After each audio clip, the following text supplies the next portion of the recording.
Hello there, and today I'm going to be doing a tutorial on how to make a custom rim or a custom tyre in Homebrew Patent Unknown. I'll be using Blender 2.79. I'm aware that Blender 2.8 has been released. Some things are different, but for this tutorial I'll be using 2.79 as that's what I'm used to. So to start with, I've just set up an empty project. I set the units to meters so that it's easier to understand the scale of what I'm doing. Don't believe that actually makes a difference in the end, just makes it easier to do. And I'll do Shift S, cursor to center, just to get that in the middle. Now the first thing you want to do, head over to the Homebrew Discord, go into Tips and Tricks, Pinned Messages, and you'll find this zip. That contains the models to just show you the scale which you're making the wheels. Just cylinders, but they're there so that you can make sure that your models match up with the ones in the game as far as size goes. I've already downloaded it here. Use 7-zip to extract it, although any unzipping program should work. And you can see them here. This one here, that's for the bike wheel, which has the same diameter, but it's just a bit thinner. I'll be doing a car wheel this time. So, Blender, I will import that as .obj format, so that's what it is. Just leave everything default and import, and here it is. Now, before I get started, you can see it's smoothed. Not entirely sure if Homebrew applies its own smoothing, but I always leave the model fully smoothed. I reapply that after I've completed it. And to make sure that edges stay nice and sharp, I'll start off with an edge split modifier.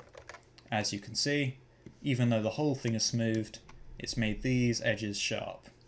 What this actually does is split that edge into two, so that this circle is separate from this this ring here, and this circle is also separate.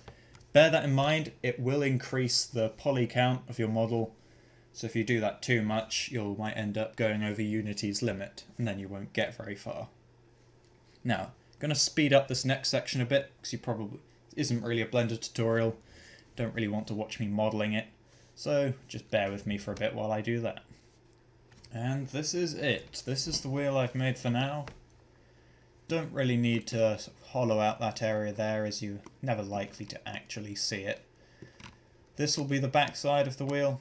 This will be the front side of the wheel, at least if you're using it on something like a car.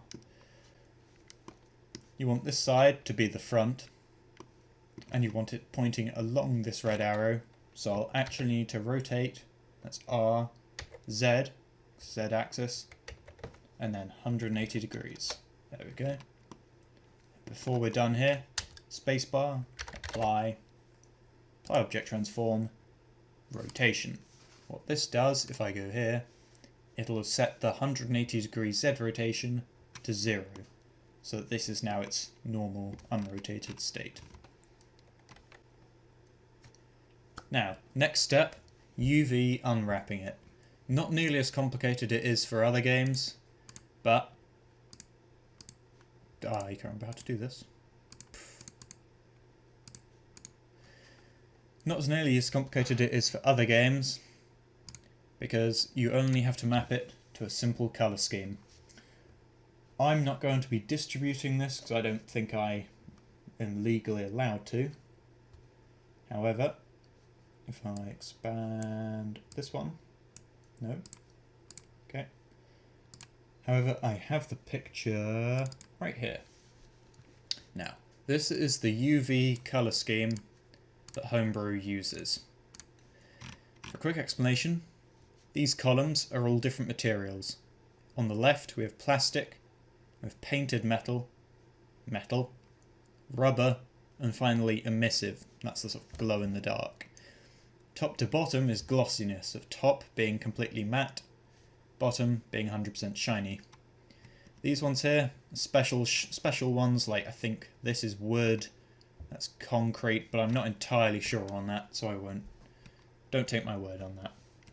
Now, you need to UV unwrap your model to that. So I'd start, select that, just unwrap the whole thing first. Now, A to select all, S for scale, 0. What this does, scales everything down to a single point, and that's what you want to be doing. A single point means that everything on that point will get painted at the same time when you use the paint tool. So if I stick this as, let's say, I'll probably want it, maybe a dark green shiny rubber material, or maybe plastic. Let's go with plastic. And Homebrew colours are quite bright, a lot brighter than they look, so you'll want to set it very dark if you want it medium dark. So you see I have it there. Now, in this example, say I might want these little bits. I didn't duplicate those. Whoops.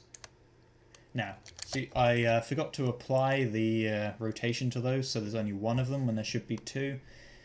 I kind of like it anyway. I'm going to leave it there. So, say I want this bit to be a different colour, but I still want it to start off green. But if you want to paint it differently, then you can. I've selected it here, deselect, select all here, and just move this along a bit. Now, if I select all again, you'll see these two are split. Even though they're on the same colour pixel overall, they're considered different points, which allows the Homebrew colour painter to work separately on that. So I will continue to do that for every separate section which I want to be colourable on this wheel. Worth noting at this point, you may want to switch into texture view. Although it won't be perfectly accurate, it'll give you at least a better idea of what you're actually looking at. Might also want to press N to get this up. Go to shadeless, no, wrong one. Go to display, only render if you want to get a nice picture of it without all the background lines. I think that'll do. So what you want to do is make sure that your modifiers are still there if you need them, because you can apply those during export, but if you don't want to affect your model as it is in Blender, quickly save, then you just leave them there. Now the format that you want is down here, .obj. Click on that. I'm going to go for selection only, simply because if I have multiple different wheels in one file, I'll only want to export them one at a time. Leave this setting as default, go down, use modifiers render settings, smooth groups, don't need to write the materials, and we do want to triangulate faces. I'm just going to call this, let's say, aircraft nose. Right, no. Let's call this, if I'm going to categorize it as industrial perhaps, so industrial, then aircraft nose wheel, and then export. Now that, I've saved it into the directory I'm storing this blend file in. Doesn't really matter where you do it. Now the next step is importing it into Homebrew. This can get a little bit more involved. First of all, you'll need to enable the dev mode on the wheel replacer. Now, there is a command for that. I've had some problems with it not staying on, so I'm going to be doing it in the Lua itself, which would be this one. To find that, you need to go to wherever you have, wherever you have Homebrew installed. So usually your Steam directory for games, Homebrew, Homebrew_data, streaming assets, and then Lua, main, builder tools. Down here you can see wheel replacer.lua. Now you'll want to edit that with a proper text editing software. Just regular Windows Notepad probably won't do it properly, won't get the proper formatting. I'm using Notepad++, totally recommend it. Save it with dev set to true. That enables the dev mode and allows you to import things. Forgot to mention, you actually want the file to have rim in it, or tire. As you can see over here in the Lua, it looks at those and uses that to categorize it. So I want this to be aircraft nose rim.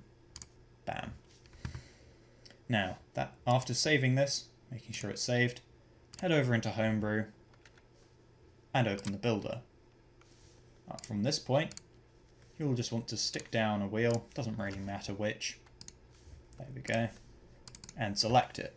Now down here, after enabling dev mode, you'll see this new import feature. Click on that, and it'll allow you to try and find your file. Tutorial wheel. Navigate to that folder, and it should have imported everything with either rim or wheel in there. So if I can find it in the list somewhere. No.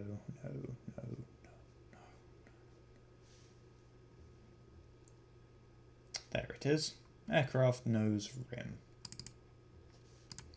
And there you go. As you can see, the preview image didn't quite load in correctly. However, here is the wheel in all its glory. And as I mentioned with the painting, when I separated these UV islands, they are completely separately paintable. So you can make it as disgusting looking as you want. Perfect.